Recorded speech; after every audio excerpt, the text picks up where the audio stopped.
po natin sa kanya. Siya yung kapitan ng online marketing sa MWorld. The captain of online marketing. Great. Ito. Yung number 1 na tanong. Ito kasi mga tanong ito, kinuha namin ito sa mga Facebook na katanungan. Para hindi na tayo. Number 1, paano ka nagsimula sa online marketing? Okay. Good morning! Sa mga kababayan po natin dyan, sa mga nanonood po ngayon, live po tayo. Good morning po. Okay. Paano po ako nagsimula sa online marketing? Okay. Katulad nyo rin po ako before, nagsimula rin po sa business, nitong networking. Isa rin po akong new blood. Kumbaga, baguhan po ako sa networking. Tama po. Nagsimula po ako nito kasi offline akong sipag ko talaga. Sobrang sipag. Grabe. Isang araw, yung upline ko si Doc Arthur. Andiyan ba si Doc Arthur? Wala. Okay. Okay. Ayan. So, ayun. Nagbibilang ng pera. Nagbibilang ng pera. Ayan. So, araw-araw, nagre-recruit ako. Lagi akong nai-Indian. Laging nare-reject. Yung isang beses pa, hindi ko talaga makakalimutan yun. May guest ako 2 mag-asawa. Lagi ko itong nakukwento. Sa kalagitnaan ng seminar, nagpaalam, mag-CR. Hanggang ngayon, hindi na bumalik. Iwan ko kung saan na napunta. Na-plus na sa Inidoro, pare. Siguro po. Ayun. So, napaisip ako. Masipag ko na magre-recruit. Ano pa bang dapat gawin? Ano pa bang may sistema na dapat gawin? Buti na lang, sobrang sipag ko. Araw-araw pupunta ako ng office kahit wala akong invites. May isang tao ako nakita. Isang tao ring maliit. Pero mas gwapo na ako konti. Okay.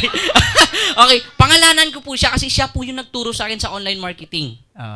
Okay, tawag po namin sa kanya. Thank you po, Mentor Marlon Hembra. Palakpakan natin si Palakpakan po natin yun. Okay. Sa sistema po na tinuro niya, everyday kasi nakikita ko siya naghahakot ng global package. Sabi ko, ano po bang ginagawa mo? Ba't lagi kang ganyan? Dami mong hakot.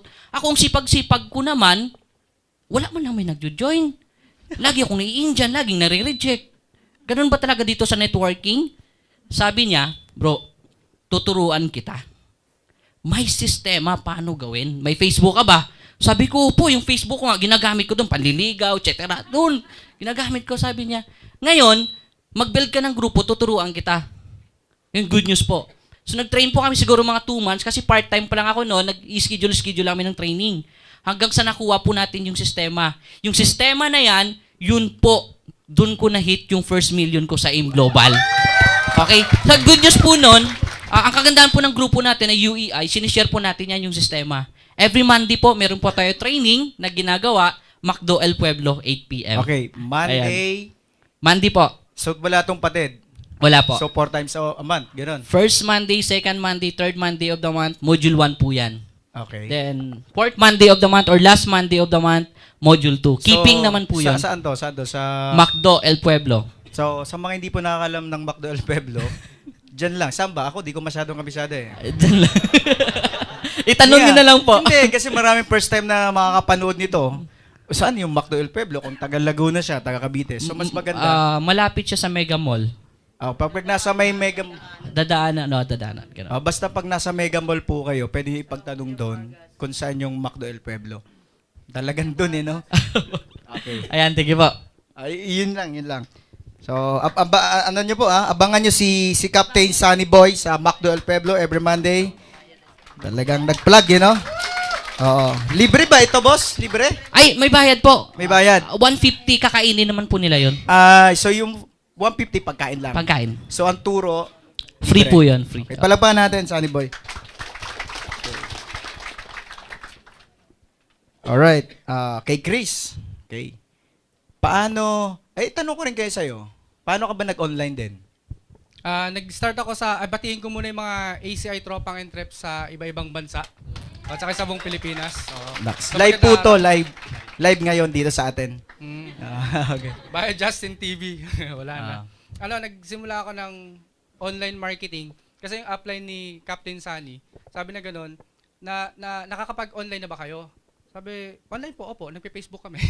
Hindi, ibig sabihin yung nagre-recruit ba kayo online? Sabi na gano'n sa upline Bert. Meron kasi akong downline nagtuturo, kung yung iba, namimingwit, itong downline ko na to, naghahagis ng lambat. Sabi na ganun daw kalakas magpa-pay in sa online. Siyempre, na-curious ako, sino ba naman na ayaw ng ganun? Tama ba? Kasi may nag-online, nagpe-Facebook pa isa-isa. Ito daw, pag nagpa-pay in, 50, 100. Sabi ko, gusto ko yan. Tama. Gusto niyo ba yun? Tapos, tama-tama, in-invite ni Upline BRC si Captain Sunny, nag-train sa amin. Nabaliw talaga kami.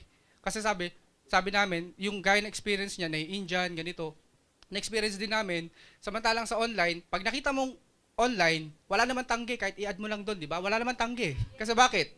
Naka-add ka na eh, di ba? Pag nag-leave, add mo uli, di ba? So, Kulit din, no? gano'n lang, di ba? Gano'n lang sa presentation. So, pinag-aralan namin, doon lang, nakakatawa nga, kasi nung nagsimula kami, hindi kailangan masyado magaling sa Facebook kasi hindi nga ako marunong mag-tag. Sabi nila, kailangan daw naka-highlights ko, itatag mo yung tao. Basta ako, type lang ng pangalan. Ganun pala yun, sabi ko, di ba? Kaya lang, kumita na kami kasi inaral namin yung online marketing, yung Facebook marketing. Madali naman kasi aralin.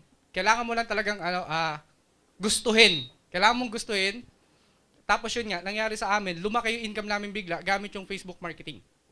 Di ba? So sa ganun lang kami nagsimula. Kailangan mo Nabaliw lang talagang mag-adapt. Kailangan lang po talaga Kasi mag-adapt. sabi nga, ano daw to eh, Wave 5. Nandito ngayon Yun, yung, tama, nandito Wave yung kapirahan ngayon sa online. Pag wala daw ang negosyo mo sa online, old school ang Old school. business mo. You're out of Saka, the business, hindi sabi ka nga. magiging global player. So, pag sinabi hindi ka magiging global player, hindi ka talaga kita ng million a month. So, lahat naman tayo gusto kumita ng 1 million a month, tama ba? So, kailangan maging global player ka. Kailangan mo talaga mag-online. Kailangan mong pag-aralan online. So, katulad ngayon, nandito kayo, yun yung pinaka-best ginawa nyo ngayong araw na to. So, palakpakan nyo naman. Pero, mag-commercial lang ako. Para ang ganda ng audience natin, pwede bang mag-selfie? Kasi mag-Facebook din ako eh. Update to. Ayan. Kasi po, lagi kami nag-update. Ituturo namin sa inyo bakit natin ito ginagawa. Ano yung science nito? Ituturo ko sa inyo yung pinaka-explanation, yung katulad explain ko sa Isani. Bakit kailangan ka nag-update lagi? Si Robert nga kanina, si RTD, sabi niya, ito na yung solusyon, mahina ako mag-direct. Isipin mo, top 5, mahina pa mag-direct. Ito pa sabi sa akin, ito na solusyon para yumaman ng todo. Sabi ko, grabe. Top 5 ka no. Bakit lalakas ako mag-direct? Ito na talaga ang solusyon. Ito na ang sagot. Kasi, di ba, nag-uumpisa na daw siya mag-online. Nag-uumpisa pa lang. Sabi ko, nag-uumpisa ka pa lang. yung 1 milyon mo isang buwan, yung milyon na kinikita mo, nag-uumpisa ka pa lang. Top 5 na, tsaka pa lang nagsisimula. Oo. Grabe, no? Sabi ko, sige, mag-uumpisa pa rin lang ako. Sige, mag-uumpisa ako. Ayan. Sama ko kayo. Kunwari talaga totoo. Sabihin na, hindi naman totoo. Wala nga kang guess. O, ayan. Ayan. So, okay po. Ikaw, Jay, paano ka nagsimula? Sige. Maraming akong tinatry. Gaya na sinasabi ni Up Chris. Nag-online na, Friendster pa lang, nag-online na ako eh. Nag-invite na ako doon. Kaya lang, ang ginagawa ko doon, syempre, invite sa Friendster, in-offline ko, in-invite ko sa office. Kaya lang, yun pa rin ang chances. Marami pa rin Indians. So, yun, nagtatry ako. Tapos, na-meet namin, itong taong to, si Kapitan. Tinuro niya sa amin yung sistema na ganito pala yung dapat gawin. So, kumbaga, may mga iba silang doon, may mga ibang akong ginagawa na tinuro niya na hindi ko lang na-document. So siya, na-document niya lahat, nagawa niya ng sistema. So mas naging clear yung naging sistema. So, yun, although nakaka-direct, pero yung part na keeping, doon talaga, kaya Upline Sunny Boy ko talaga nakuha yun. Palapan natin Sunny Boy. Si Robert, online ko yung nakuha, di ba? Sa Friendster. Kasi nasa Algeria na yan eh. 1 taon may kalahati. Message. Talagang recruit lang. Bumigay. Nakuha ako. Ayun. So, dito tayo sa part 2. Okay, gusto mo ba explain natin yung science nung online? So, bakit tumatakbo siya? Bakit kailangan natin tong ginagawa natin na to? Bakit may tinatawag na video marketing? Bakit lagi kami nagsiselfie? Nag-update, pinapakita namin yung nangyayari sa office, nangyayari sa business. Happening right now. Happening right now. Kasi marami bang first timer dito? Kasi pwedeng some of you parang nababado yan. Kasi kultura natin ng Pilipino yung parang Eh, tama ba? Parang, hindi ko kayang gawin yan. Ayaw ko yan. Ganun tayo na, hindi mo alam bakit ayaw mo. Hindi mo na alam bakit ayaw mo. Ayaw ko lang. Masyado ka lang conscious. Tama ba? Parang, ano sasabihin ng mga friend ko? Mga ganun, mga pa-social effect ng Pinoy, di ba? Ano sasabihin ng mga friends ko eh? You know, kasi kami, di ba, we don't do that things eh. Mga gano'n, di ba? English. English. Nag-English. Pare, mga ano kasi. Saka may bibigay kami sa inyong pattern. Bakit tatanggalin to, gagawin to. Ipinapakita dito, ano? So, may explain namin to lahat sa inyo. Yung science nung buong diskarte o paano tumatakbo ang online marketing. Yung tipong pag nag-online ka, happy ka. Kasi alam mo yung purpose ng ginagawa mo. Yes. Tama po. Okay. Concept na. Okay. Dito na ako, siguro mag-jump na ako dito eh. Paano, sa katulad ng mga baguhan dito, paano ang unang gagawin para mag-start ng online? Anong unang gagawin? Sino sasagot nito? Ikaw na lang. Yung unang-una niyang gagawin. Aba, offliner ako. Sige, million daw ang kitaan dyan. Gusto ko mag-online. Anong una kong gagawin? Yung una mong gagawin, syempre, magkakaroon ka dapat ng gadget. Mag-online ka tama ba? Yung iba kasi may downline ako, nag-online, yung cellphone niya, 3310 pa. Sabi, bakit ka on and off? Sabi niya, apply, alam mo naman na nakiki-internet lang ako sa kapitbahay. Yung mga computer shop, ganun siya. Tapos, pangalawa, dapat, may internet ka na laging dala. Pocket wifi, etc. So, requirements Requirements talaga. May Dapat- isa rin kasi akong downline app. Ba't lagi kang on and off? Tanong ko sa kanya. Upline. Yung password kasi nung kapitbahay namin, yung wifi nila, pinalitan. Kaya noon offline ako. Nagnanakaw ng Oo, ganun. So dapat, online ka talaga lagi dito. Bawal offline dito. Yung on and off ka. Kasi yung Facebook mo dito, parang parang tindahan mo na laging may kakatok.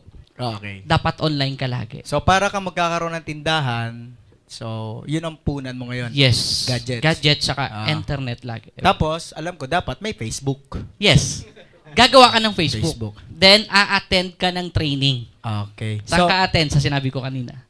kailangan may internet ka, may pocket wifi ka, may gadget Gadget ka. ka. May mga mura kasi ngayon eh. Mura lang. May mga 6,000, pwede na mag-internet. Mabilis lang. Mga smartphones. Oo. Tapos, kailangan may Facebook account ka. Ngayon, pag may Facebook account ka naman, Jay, anong gagawin? Yun. So, good question. Oo. Yun. So, ganito lang gagawin nyo kabayan. Kailangan yung ayusin yung Facebook nyo na magmumukha siyang pang-business. So, actually may ginawa ang ACI na website. Pattern. Para at least guide nyo. So, mas madali nyo siyang, at least anytime, pwede nyo siyang ma-access. Okay. So, ito. Line ready ba? Ayan. Yan. Yun. So, how to do business online. Ito, pag-uusapan din mamaya to natin. Maganda to eh. Yeah. So, it's lang to. Simple lang. Siyempre, nag-offline ka.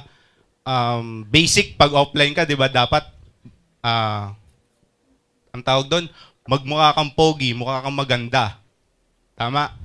Medyo magastos. Tama? Kailangan mo may magandang damit, magandang sapatos, so medyo magastos. Sa online, kagandahan dito, hindi mo kailangan gumastos ng ganon. Kung habang nag-umpisa ka, kailangan mo lang pagandahin yung Facebook mo. Kailangan mo lang punta ka sa isang RT, pwedeng Photo sa studio. Oo. O kaya ipa-photoshop mo na lang. Ako, ang Photoshop gwapo na lang. ko kasi ang kikinis ko po Tama, kasi tama. pinotoshop lang po yan sa personal. Naku, bungkal-bungkal yung mukha Sa Photoshop kasi may lipo din up, di ba? ko. Nalalay po Lipo. rin. pwede din. So, Hindi na lahat kailangan doon- si Belo sa online. Yes. Artist Pati na lang. sila kalayan, wala eh. But ang pinaka-website na ito, www.aciplanning.weebly.com. Ibibigay natin mamaya Yes po. para makopya nila. So, nandyan lahat kung paano umpisahan ng Facebook. Basic lang, paano mo gawan. Tapos may mga security, something, para at least maprotektahan mo yung timeline mo. Yan. So, basic. And kagandahan dito, pag naayos mo ang Facebook mo, actually, yung prospecting na part, madali. Kasi maayos yung Facebook mo, madali magtiwala, madali mag-trust yung pinaprospect mo. And minsan, sila na mismo lumalapit. Ganon kaganda ang online marketing. Yan. So, nandyan po lahat. Okay, ganito. Yes, para mas malinaw sa kanya. Pwedeng simulan natin sa una. Total, trabaho na tayo. Dito lang tayo. Okay. Okay, pa-explain ko na to lahat. So, FB transformation. So, kung pwede, magpalit na lang kayo ng bagong Facebook account. Bakit? Nandiyan na yung sa Facebook mo ngayon, may mga kaibigan ka dyan na nega, na tinatawag mo. Tama ba? Marami dyan na hindi mo pakilala, hindi mo basta in-accept mo lang na in-accept, hindi mo monitor kung okay yung kaibigan na yon. So, pinaka the best pa rin, gagawa ka na lang ng bagong account mo na Facebook. Tama po? Sa may mga gusto naman ituloy yung Facebook account nyo, pinaka the best, i-unfriend mo yung dating mga friend or mga kamag-anak, kakilala. So, change your friend if you want to change your life. Tama ba? Yes. Kasi matagal mo silang kasama, di naman nagbago buhay mo. Try mo kasing baguhin kaya sila. Baka magbago. Actually, totoo po yun. May science yun. Kailangan mong palitan. Bakit? Magpo-post ka ngayon dyan ng mga pera, positive na bagay, positive na nangyayari, mga gusto mong mangyari. Pag may negative kang kakilala, Yes. May magko-comment dyan. Yan ka na naman. Ano naman yan? Saan mo nahiram yan? Hindi naman sa'yo yan. Maraming hindi magandang mangyayari pag hindi mo tinanggal yung mga kaibigan mo na na negative. Yung ang nakikita sa mga bagay na pinopost mo ay pangit. Maraming ganun. Haters. Kahit maganda ang sinabi mo, ang nakikita ay pangit. Lahat. Kasi ang haters o mga negative na tao, kahit ano i-post mo dyan, ang tingin nila dyan, pangit. Wala kang magagawa sa kanila. So, hindi mo kasi sila kailangan i-please. Ang kailangan mo lang sila ay i-unfriend. Walang, opo. Pinsan mo, kamag-anak mo, kapatid mo, negative, unfriend. Wala pong personalan, negosyo lang. Tama, hindi? Walang personalan, negosyo lang. Gusto mo mabago, magbabago talaga tayo. Gusto mong mabago buhay mo? Yes. Babaguhin talaga natin to. Tama po. Wala yung, sama mo, hindi ka masama. Pinoprotektahan mo lang ang business mo. Tama po? Okay. So, kung makakita mo doon, kung pwede maglagay ka doon ng medyo formal ang dating. At wag kang maglalagay ng profile mo na naglalaba ka. Yes. Hindi related yan. Walang dating yan. Para saan yun? Sa Facebook, walang emotion. Huwag ka dyan pagpapalagay na nakadextrose ka, humingi ka ng emotion, humingi ka ng simpatya sa ibang tao. Para saan? Para maawa sa'yo? For what? For what? Anong benefits? Paawa sa'yo? Para Bigyan ka ng pera? Hindi ka naman bibigyan ng pera. Correct? Hindi trabaho ng isang payaman ang humingi lagi ng simpatya. Lalo na sa ibang tao. Correct? Bawal ang drama sa success. Bawal ang maarte. Sabi ko, wala namang mahirap talaga. Marami lang maarte talaga. Uy, may sakit ako. Patay yung aso ko. Diba? Nasugatan ako. Diba? Hindi ka artista. Diba? Hindi. Negosyante ka. Okay. At ito, pakitaas nga po to. Wag kang magpo-post dyan. Nakita ang legs. Kita katawan. Kita kaluluwa. Bakit? Ikaw, pag nag-post ka ng ganun, pag may nakita, ano sasabihin sa'yo? Ini-invite mo. Anong binibenta mo? Katawan. Style lang nito ang kunwari negosyo, pero katawan to. So lagi, guys, kung anong makita sa'yo, yun ang ina-attract mo. Tama. Kung ano makita mo sa Facebook dyan, madrama ka, ang makukuha mong mga tao, magiging friend mo, madadrama. Pag nagpakita ka ng legs, nagpakita ka ng katawan na hubad, ang hinahanap mong tao, yung mga taong malilibog din. No, yes, walang lokohan. Magpaawa ka dyan, ang ma-attract mong tao, yung mahilig maawa. Yung focus lagi sa poverty. Pero, pag nag-post ka dyan na negosyo, pera, pagkakakitaan, opportunity, payaman, ano ina-attract mo? Yung mga taong gusto ng ganun. Okay. So, ikaw ang nagko-command, kumbaga para ka namimingwit. Kung anong pinapain mo, depende sa pain mo, sa gustong, di ba, nagdidepende sa pain mo kung anong isda ang gusto mong mahuli. Correct. So, ingat kayo sa mga pinopost sa Facebook kasi pain po yun sa kakagat na isda. Maliwanag po. So, very basic. Very basic. So, ito po, ibibigay namin to sa inyo para i-review nyo. Parang malino na malino talaga. Napaka-basic po to. Okay, ito. Do not change your real name. Bakit? Pag ikaw gumamit ng alias, may tinatago ka. So, ang gusto ng tao, lalo na yung naghanap ka ng bagong kaibigan, correct? Gustong-gusto niya, yung totoo ka talagang kausap, ikaw talaga yung taong yon. Kaya ibalik mo na yung mga dati yung pwede kang maglagay sa gitna. Like ako, parang naglagay ako ng BRC, alias ko. Okay lang yun. Pero yung Roy, pangalan ko talaga yon. Tama po. So, wag kang maglagay ng ibang pangalan. At kung pwede, mukha mo talaga ang nandyan. Tama po. Wag kang maglagay dyan ng mukhang artista. Unang-una, hindi na maniniwala. Tama ba? Ikaw, pag may nag-add sa'yo, tapos artista ang mukha, anong sabi mo? Ay, pangit to. Naiiya siya sa mukha niya. Tama. Wala. May insecurity sa katawan. Hindi to totoong tao. Kasi una-una, mukha ng aso, mukha ng mata lang ang nakita. Correct.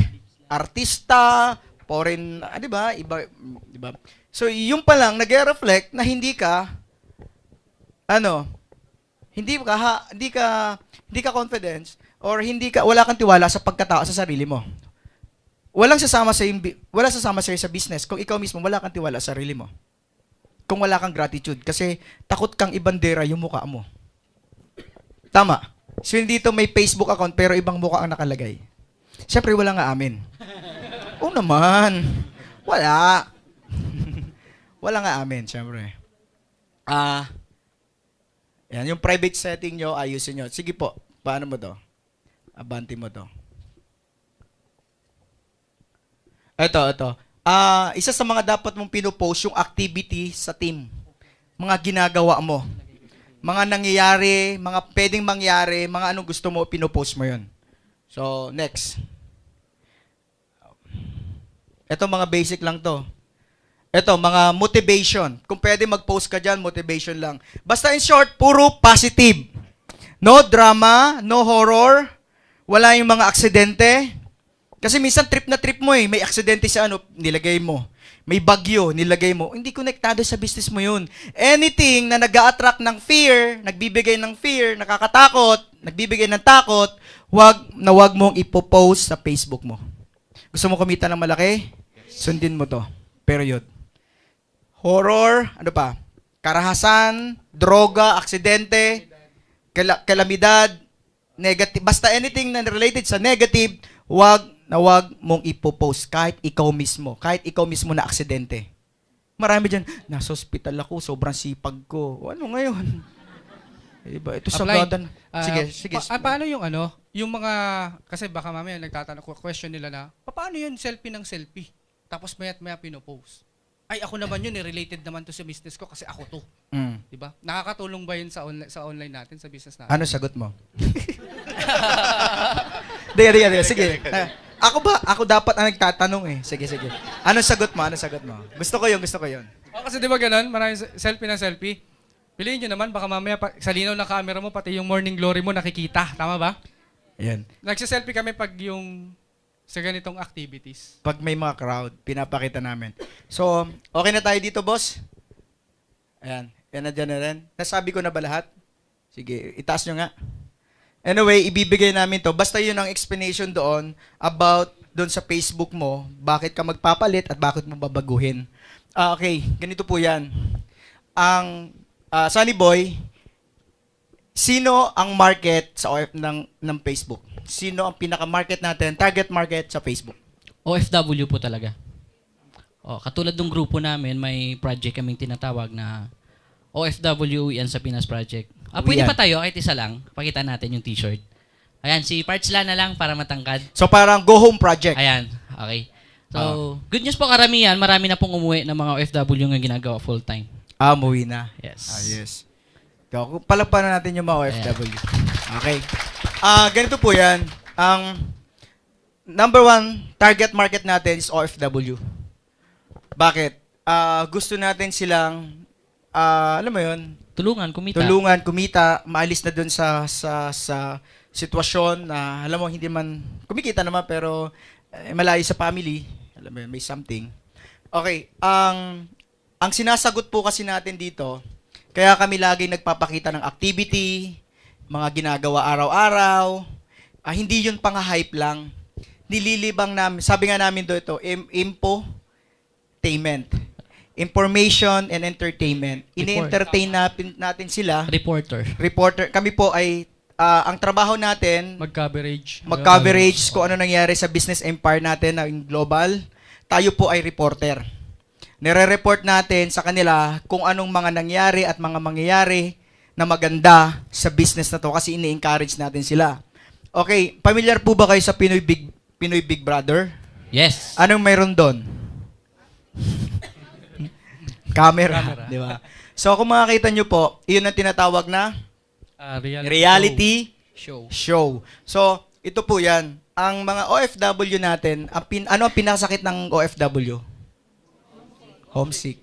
Diba? So, alam mo po, para makarelate kayo mga katropang in-trips, mga kabayan, pag nasa abroad ka, ano laging utak mo? Pilipinas. Ano meron sa Pilipinas? Ano nangyari sa Pilipinas? Kumusta ang Pilipinas? Ano meron sa Pilipinas? Anong bago? Yumaman ba Pilipinas? May traffic pa rin ba sa EDSA? So lahat ng utak mo, busy ka kung ano nangyayari doon sa homeland mo, sa kinanggalingan mo. Kaya po kami, ginagawa namin itong selfie, pinireport, ito nangyari, happening now. Nag-report po kami sa kanila. Kumbaga, pinifeed namin ng information na maganda yung utak ng mga OFW para ganahan siyang magnegosyo, ganahan siyang umuwi na sa Pilipinas at magsumama na sa business natin. Yun po yung science nun. Tama po. Reporter ka. Hindi ka lang umi-eksena or nagpapasikat o nagpapakit dyan sa Facebook, kundi nag-report ka. Kung yun ang magiging trabaho mo para kumita ka ng malaki, gagawin mo?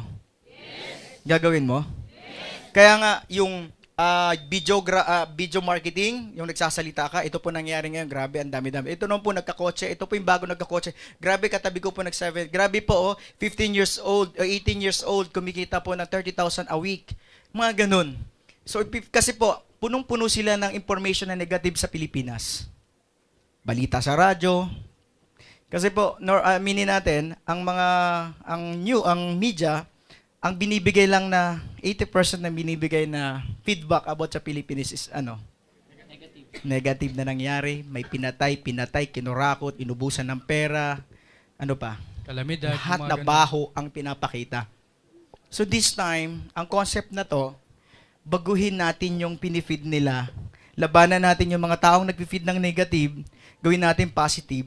Para gumanda naman yung pagtingin nila sa Pilipinas, magbato sila ng positive na energy, magbago tong lugar na to. Tama po. Kumbaga, we're the beholder of the lights. Kumbaga, tayo may hawak ng liwanag. Kailangan kasing mapalitan natin yung utak nila na negative. Kaya pinapakita natin puro positive. Kaya sila, okay, maganda yan. Then, doon na nagsisimula yung marami nangyayari doon eh.